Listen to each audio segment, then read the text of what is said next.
Hello everyone, I hope you all are doing well और आपकी तैयारी जो है वो काफ़ी अच्छी हो गई होगी।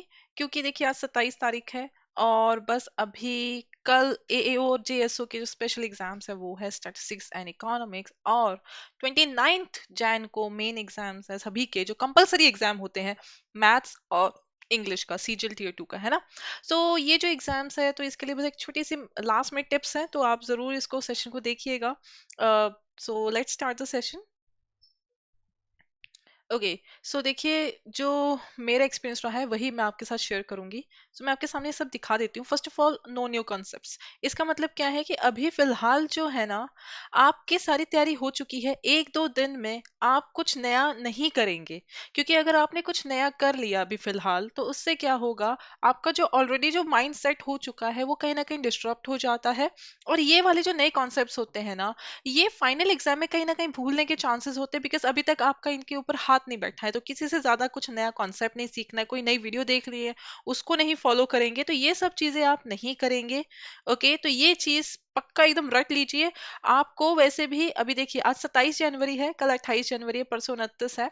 ओके, तो you got only 1.5 day kind of. Okay, मतलब 2 ही दिन आपके पास ऑलमोस्ट।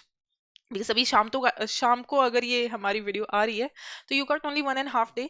तो अगर आप यहाँ पे देखें तो कुछ भी नया कॉन्सेप्ट नहीं सीखना। Max to max you need to revise right now. That's it, कुछ नहीं करना है। अभी देखिए, लास्ट डे तो मैं कहूंगी कि मॉक भी मत दीजिएगा। Last day you need to rest, that's it, nothing else. Next we have stick to your strategy. जो अब तक आपने अपनी स्ट्रेटेजी बनाई है उसी के ऊपर बरकरार रहिएगा, अपनी स्ट्रेटेजी को चेंज नहीं करना है। जो अब तक आपने मॉक टेस्ट दिए हैं, जैसा जैसा आपको लगा है कि यस मैं पहले ये क्वेश्चन करता हूँ तो ये सही होता है, अगर ये क्वेश्चन पहले कर दे तो इससे कॉन्फिडेंस लूज हो जाता है। कुछ एक टॉपिक्स होते हैं जो आपके काफी अच्छे होते हैं, स्ट्रांग होते हैं, कुछ एक टॉपिक में आप कहीं ना कहीं लैग करते हैं, वो आपका कहीं ना कहीं टाइम कंज्यूम कर लेते हैं। तो उन चीजों से बचिएगा। तो जैसे जैसे आपने अब तक स्ट्रेटेजी बनाई है, डिट्टो वही स्ट्रेटेजी आपको अपने मेंस के एग्जाम में भी फॉलो करनी है। उसको चेंज नहीं करना है। ओके, क्योंकि वही अभी तक आपकी टेस्टेड एक आपकी स्ट्रेटेजी रही है जिसने आपको अभी तक मॉक टेस्ट में अच्छे नंबर दिलवाए हैं। तो उसी पे ही स्टिक रहिएगा, वहां जाते ही चेंज नहीं करना है, किसी की बातों में नहीं आना है। एक्चुअली मेन चीज यहीं पे यहाँ पे ये है, फर्स्ट 2 पॉइंट्स में किसी की भी बातों में नहीं आना है। Next we have expect the unexpected. ये बहुत एक फेमस मूवी भी है। ओके, और आपको इस चीज को ध्यान में भी रखना है। होता क्या है कि आपको ना, जैसे अभी तक आपने जैसे मॉक टेस्ट दिए हैं या फिर पुराने जो एग्जाम्स दिए प्रीवियस ईयर के क्वेश्चंस में भी कुछ ना कुछ नई चीज आ जाए। तो अब जो नई चीज आएगी आप याद रखिएगा, ऐसा नहीं कि पूरे पेपर में ही होगा वो। हमेशा याद रखिएगा, आपका जो एग्जाम होता है वो मॉडरेट लेवल का होता है, इजी लेवल का होता है, डिफिकल्ट लेवल का होता है। इनको मैंने इस तरीके से क्यों लिखा है, क्योंकि मॉडरेट लेवल के जो क्वेश्चंस आते हैं वो 60 to 70% ऑफ एग्जाम को आपका कवर करते ही करते हैं। ये हर एक एग्जाम का मान लीजिए कि एक काइंड ऑफ थंब रूल होता है कि हर एक एग्जाम को इसी तरीके से सेट किया जाता है कि जो मॉडरेट लेवल के क्वेश्चन है वो आपके 60 to 70% एग्जाम को कवर करेंगे करेंगे। इजी जो होते हैं आपके 10 to 20% होते हैं, और सेम गोज विद डिफिकल्ट, वो भी आपके 10 to 20% को ही कवर करते हैं। तो कई बार क्या होता है कि जैसे ही आप जब एग्जाम देने बैठे, स्टार्टिंग में आपने कुछ एक क्वेश्चंस देख लिए, मे बी एसएससी ने आपके मजे लेने के लिए आपको स्टार्टिंग में कुछ डिफिकल्ट क्वेश्चंस दे दिए। तो उससे हताश नहीं होना है, जो कि हमारी सेकंड लाइन है। ना ही ओवरबोर्ड होना है, ना ही अपना कॉन्फिडेंस लूज करना है। तो अगर आपने देख लिया स्टार्टिंग के ही कुछ क्वेश्चंस है जो आपसे सॉल्व नहीं हुए, तो उससे हताश नहीं होना है, ये चीज याद रखिएगा। आपको सभी के सभी क्वेश्चंस जो है उनसे गो थ्रू होना ही होना है। और याद रखिएगा कि जब भी आप एग्जाम देते हैं उसमें हमेशा 10 सेकेंड का काइंड ऑफ रूल होता है कि आप इतने सेकेंड में अगर कोई क्वेश्चन कर पा रहे हैं, वेल एंड गुड। नहीं कर पा रहे हैं तो उसको एक और बार अटेम्प्ट कीजिए, ठीक है। मैक्स मैक्स 15 सेकेंड दे दीजिए उस क्वेश्चन को। नहीं हो रहा है, जस्ट लीव इट, उसको लीव कर दीजिए। वहां पे आप मार्क भी कर सकते हैं, रिव्यू के लिए मार्क आता है ना, वहां पे पर्पल आता था जब तक मैंने एग्जाम दिया है। ओके, पर्पल कलर से जब आप किसी को मार्क कर देंगे तो आपको जब पूरा जो साइड में यहाँ पे ब्लॉक्स होते हैं वहां पे दिखता है ना कि यहाँ पे इस मार्क को, इस क्वेश्चन को आपने रिव्यू के लिए मार्क कर रखा है, तो उसको मार्क कर दीजिएगा ताकि एग्जाम एंड में जब आपके पास टाइम बचे तो आप इजीली ऐसे क्वेश्चंस को देख सके। लेकिन किसी भी क्वेश्चन को 10 सेकंड से ऊपर नहीं आपको उस पर ज्यादा टाइम वेस्ट करना है। और एक बार सॉल्व नहीं हो रहा, 2 बार कर लो, उससे ज्यादा उस पे आपने ऐसे ईगो पे नहीं लेना, और उससे ज्यादा उसमें अटेम्प्ट नहीं देने हैं, उसको उसे टाइम छोड़ देना है। क्योंकि the thing is you need to go through all the question, whether it's maths और इंग्लिश। अगर आप पूरे मैथ्स के 100 क्वेश्चंस और इंग्लिश के 200 क्वेश्चन से गो थ्रू ही नहीं हुए तो आपको यू नो फिर वो थोड़े से चांसेस थोड़े कम हो जाते हैं आपके अच्छे मार्क्स आने के। तो एटलीस्ट इतनी जल्दी जल्दी कीजिए, ओके, एक्यूरेसी के साथ, कि आप एक बार गो थ्रू हो जाएं सारे क्वेश्चन से, तो आपको समझ में आ जाएगा कि कितने परसेंट आपके क्वेश्चंस हो चुके हैं। तो आपको वहीं से देखिए, जब आप सारे क्वेश्चन से गो थ्रू हो जाएंगे ना, आपको पता चल जाएगा कि इतने परसेंट क्वेश्चंस मुझसे अटेम्प्ट हुए हैं और इतने नहीं हुए हैं। और अगर आपने अच्छे से सिंसियरली तैयारी की है, सिंसियरली आपने मॉक टेस्ट दिए हैं अब तक, तो मैं आपको बता देती हूँ कि वो जो आपका ब्रैकेट होगा, जो आपने क्वेश्चंस छोड़े हैं या फिर आपसे नहीं हुए, वो काफी कम होंगे as compare to those questions जो आपसे हो चुके हैं। ओके, तो ये चीजें थोड़ी सी ध्यान में रखिएगा कि आपका एक तो ये चीज को फोकस करना है कि सारे के सारे गो क्वेश्चन से गो थ्रू होना है। ओके, और दूसरा, कुछ भी आ सकता है, ठीक है, कुछ भी आ सकता है, उसमें हताश नहीं होना है। और अगर इजी लेवल के क्वेश्चन दिख गए बाय चांस, ठीक है, इजी लेवल के क्वेश्चन दिख गए आपको सारे के सारे, तो उसमें अपना ये स्ट्रैटेजी को छोड़ना नहीं है, फिर उसमें सिली मिस्टेक हो जाती है। इजी लेवल के जो क्वेश्चंस होते हैं उसमें सिली मिस्टेक हो जाती है। और अगर आपका डिफिकल्ट लेवल के क्वेश्चन आपको ज्यादा दिख जाते हैं स्टार्टिंग में ही, तो उससे आपका कॉन्फिडेंस लूज हो जाता है। तो इन दोनों को आपको नहीं होने देना है। और ये याद रखिएगा, कुछ ना कुछ अगर नया आ जाता है तो उससे आपको परेशान नहीं होना है। जो अनएक्सपेक्टेड होगा वो कहीं ना कहीं आपका 10 to 20% में ही फॉल करेगा। बाकी जो मेन चीज होती है आपकी, जनरली मॉडरेट लेवल के ही क्वेश्चंस आते हैं। और दूसरी बात, अगर कुछ अनएक्सपेक्टेड आ जाता है, कुछ भी नया आ जाता है, आप अकेले नहीं है वहां पर जो कि इस चीज को फेस करेंगे। वहां पर आपकी तरह बाकी जितने भी स्टूडेंट्स हैं जो उस एग्जाम को दे रहे हैं, उनके साथ भी सेम चीज ही गुजर वो भी सेम चीज से गुजर रहे होंगे। तो ये चीज याद रखिएगा, ठीक है। तो always stick to your strategy, that's it. और अपना कॉन्फिडेंस ना ही लूज करना है, ना ही ओवरबोर्ड जाना है, यानी कि सिली मिस्टेक नहीं कर देना कि अरे यार सब कुछ इजी हो रहा है, इजी हो रहा है, इजी हो रहा है। तो कई बार क्या होता है कि जब हम सभी सब कुछ इजी इजी लगता है, तो कई बार बहुत ही छोटी छोटी मिस्टेक्स हो जाती हैं। तो उन चीजों को आपको थोड़ा सा अवॉइड करना है। इंग्लिश में मैं आपको बताना चाहूंगी कि आप थोड़े से ऑप्शन एलिमिनेशन वाले मेथड को ज्यादा ट्राई कीजिएगा। मतलब अगर अब तक नहीं किया कोई बात नहीं, अगर कर रहे हैं तो थोड़ा सा ऑप्शन एलिमिनेशन की तरफ ही जाइएगा। कई बार क्या होता है कि ऊपर लिखा होता है एंटोनिम, हम गलती से सिनोनिम को टिक कर देते हैं। ये हमारा ह्यूमन माइंड है। ओके, क्वेश्चन वर्ड को देखते पहले सिनोनिम याद आता है, तभी बोलते हैं। कभी भी सिनोनिम्स एंटोनिम्स याद नहीं करते, सिनोनिम्स ही याद करते हैं। ओके, क्योंकि एंटोनिम्स जो होता है आपको अपने आप बाद में आ जाता है। तो कई बार हम ऊपर क्वेश्चन नहीं पढ़ते हैं। कई बार ऐसे में कुछ ऐसे एक आपको पता ना, I am so sorry, not ऐसे, अनसीन पैसेज, ओके, कॉम्प्रिहेंशन जो होता है, रीडिंग कॉम्प्रिहेंशन, उसमें कुछ एक क्वेश्चंस आ जाते हैं जिसमें आपको 4 5 स्टेटमेंट्स दे रखी होती है और लिखा होता है कि इनमें से कौन सा सही है कौन सा गलत है। ओके, तो स्टेटमेंट में तो नॉट लिख दिया यहाँ पे, ओके, और मेन जो पैसेज है उसमें यहाँ पे नॉट नहीं है। तो ये जो छोटी छोटी चीजें होती है इनको थोड़ा सा आपको ध्यान देना है। तो ये दो चीज आप थोड़ी सी देखिएगा, एक तो सिली मिस्टेक मत कीजिएगा। और इंग्लिश में नैरेशन है, वॉइस है, जैसे मैंने कल करवाए थे, 2 सेशंस आपके करवाए थे, 2 4 क्वेश्चंस ऐसे दे देते हैं नैरेशन वॉइस में जो कि आपके कंफ्यूजिंग होते हैं, उसमें ऑप्शन एलिमिनेशन जरूर यूज कीजिएगा, ठीक है। नेक्स्ट वी हैव, ओके, सो ये चीज इंपॉर्टेंट है बिकॉज आपका देखिए 9 से 11 जो होगा मैथ्स का एग्जाम होगा, एंड 2 से 4 जो होगा इंग्लिश का एग्जाम होगा। अभी मैथ्स और इंग्लिश के बीच में आपको 11 से लेकर 12:30 बजे तक एक ब्रेक मिलेगा, 1.5 घंटे का। ओके, 12:30 बजे फिर से आपका रिपोर्टिंग टाइम होगा, फिर से फ्रिस्किंग, फिर से बायोमेट्रिक, सब कुछ डिट्टो सेम सेम वैसे ही होगा। तो ये जो 1.5 घंटे का जो गैप होगा, students will gather and they will start discussing the maths exam, किस तरीके से क्वेश्चन आए थे, कौन से मुश्किल थे कौन से इजी थे। इस चीज में नहीं फंसना है।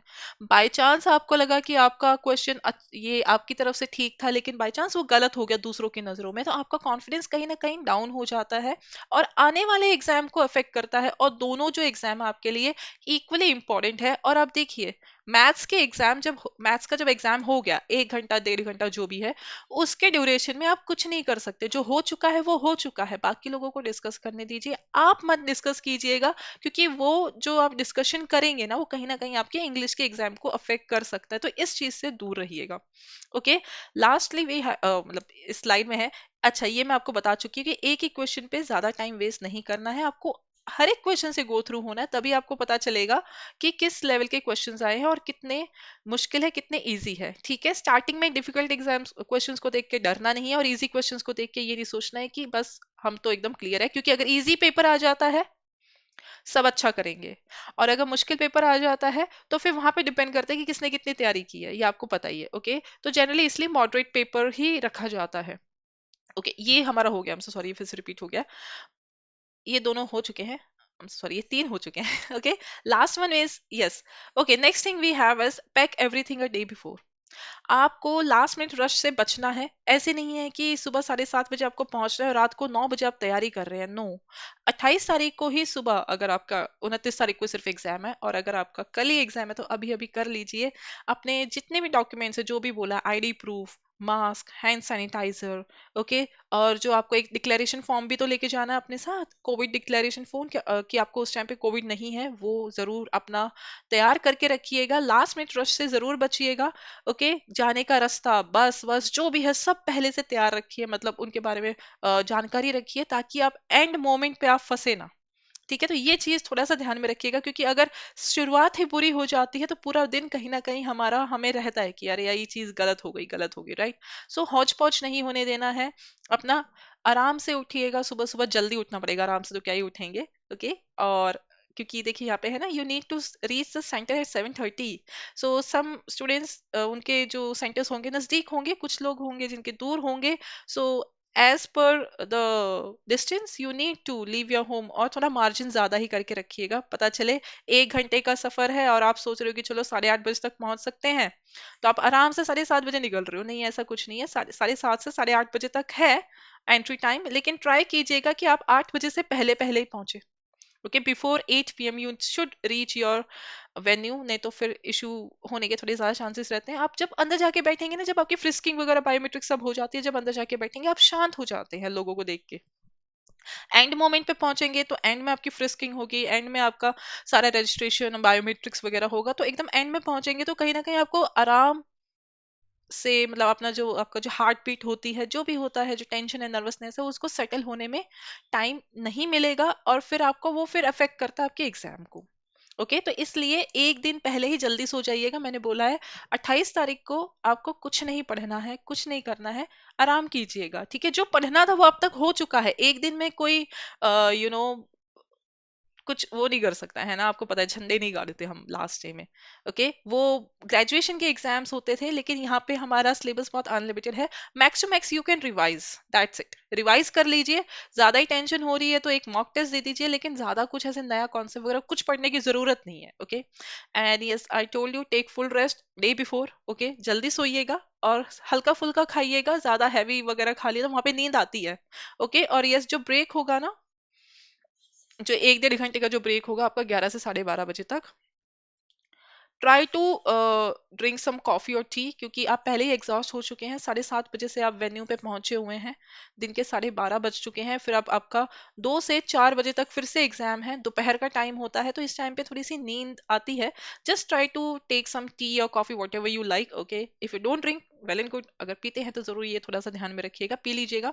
ज्यादा हैवी वगैरह मत खाइएगा, फिर से बोल रही हूँ, बिकॉज एग्जाम है। ओके, आपकी किस, मतलब कोई भी चीज ना एग्जाम के ड्यूरिंग आपको कोई अफेक्ट नहीं करनी चाहिए। And yes, if you feel sick, please take medicine. Okay, अगर आपको अभी भी लग रहा है जुकाम है, बुखार है, कुछ भी है, वैसे although they are going to allow you, आपको एक आइसोलेटेड रूम में बैठने के लिए अलाउ कर देंगे अगर आपको बुखार है या फिर जुकाम है या खांसी है, कुछ भी है। But still, if you feel sick, थोड़ा सा भी फील कर रहे हैं, just take medicine, go to doctors.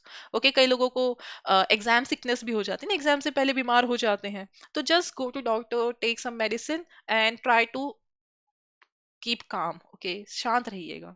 And finally yes, covid declaration form आपको लेके जाना है, इसका प्रिंट आउट निकलवा लीजिएगा। 2 फोटोज डिट्टो वही लेके जाइएगा जो आपके एडमिट कार्ड पे, नहीं तो इशू हो जाते हैं। ओके, कई बच्चे इशू फेस करते हैं, तो वही फोटोज अपने वो लेके जाइएगा जो कि आपके एडमिट कार्ड पे है।